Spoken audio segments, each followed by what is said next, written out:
Hold up, before you get to watching this video, let me talk to you for a second.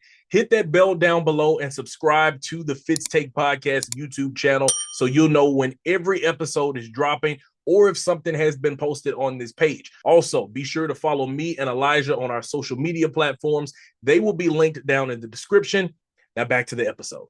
Sunday morning, we get news that Tyreek Hill was detained outside of the Miami Dolphins home stadium on the way to the football game as they were preparing to open the season. And there were videos put out there of Tyreek Hill being put on the ground. Also, Calais Campbell, his teammate and defensive tackle, was detained as well. There, are not any information. There's not much information put out there. The only thing that we do know now is that one of the officers that was involved in the situation has been put on administrative leave. Tyreek said that, this was an opportunity for him to use his platform to call out stuff that is wrong. And in this situation, they said that he was pulled over initially for a traffic violation and that he would be detained. From there, Calais Campbell was detained because he refused a direct order. And listen, this is what the year 2020 was all about. It don't take all of that. And I look, I know people are gonna say, well, just because he's an athlete, he shouldn't be able to break the law. I ain't saying if he did something wrong in a traffic violation, cool, give him a ticket, let him go on by his way. Because first of all, bro, I'm finna go play a game. Move. What are you talking about? If I made a violation, give him my ticket so I can go and catch these touchdowns. Because you probably know who I am. People was joking and saying they must have bets on this, and they were trying to make sure that he didn't make it to the game, which is crazy. But it's just the simple fact that, Tyreek said it. He said, what if I wouldn't have been Tyreek Hill? What if I was just a regular guy on the way to the game and that happens to me? Do I leave that scene? We've seen that happen so many times with so many different black men, black women, black people in that situation that they don't leave that scene. And the fact that this is happening just shows, the type of country that we're in and how much progress we still have to make. Yes, we've made strides in good directions, but there's still a long ways to go. Administrative leave, whatever it is, this might not necessarily be the very end of all of this. In fact, I know it won't be the very end of this. People are going to be talking about this uh, all throughout shows, all throughout episodes, all on First Take. This is going to be talked about for a very long time. It's unfortunate that this happens to any black man, not just because it's Tyreek Hill. We're talking about it because it's Tyreek Hill.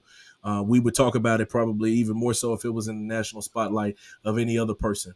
But this stuff is happening all across the world, and it's got to stop.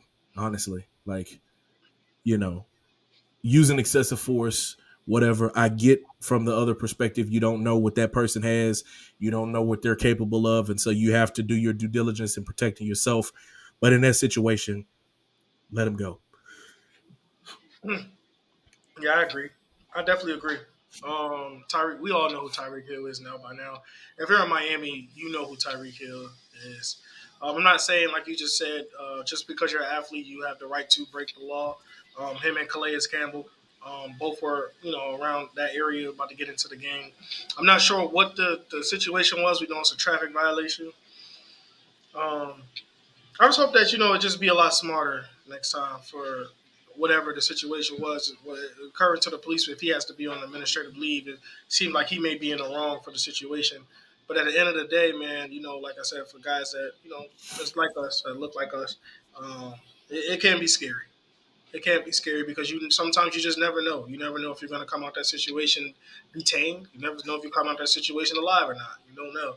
So at the end of the day, um, it's just that it's a scary moment, and if Tyreek decides to use his platform to speak out on it on a bigger level, him and Calais, I hope they do talk about it just to make sure that their voices is heard, and what happens with this situation won't happen to what will try not to happen to others, not just athletes but black people as well. And here's the statement from the Miami Police Department, the director, Stephanie V. Daniels. She said, quote, following the incident involving Tyreek Hill, I have initiated an internal affairs investigation to ensure a thorough review of the matter. One of the officers involved in the incident has been placed on administrative duties while the investigation is conducted. I'm committed to transparency and accountability to the community with any situation involving my officers. So they're gonna have to answer to that. This internal investigation, whatever comes of it, however long it takes, whatever happens to those police officers that were involved in that situation, they are going to have to answer to this, and even more so now because you have an NFL player. That was two NFL players that were involved in this because Calais Campbell said he was just, seeing the situation and wanted to try to come over and diffuse the situation as best he can. I don't know what he did, what he said, but I'm sure that he was just trying to be there and be supportive to make sure that another black man did not get killed by the hands of another police officer. So hoping that situation, everything is handled out of that. Thankful that Tyreek and Calais were able to walk away from the situation. Tyreek Hill trolling a little bit about it during the game. He scored a touchdown and he put his hands behind his back. Jalen Waddle pretended like he was a police officer. So he was in somewhat of good spirits, but you never know how that brother might be feeling on the inside because going through a situation like that cannot be easy. There's no telling what kind of, emotional trauma he might be feeling or anything like that because, yeah, he's a millionaire. Yeah, he's an NFL superstar, but he's a human as well.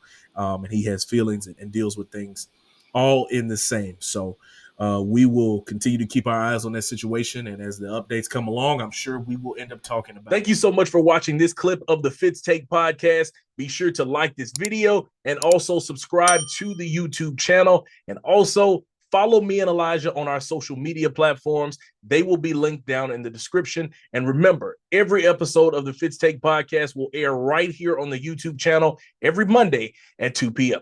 Thank you so much for watching, and we'll see you next time.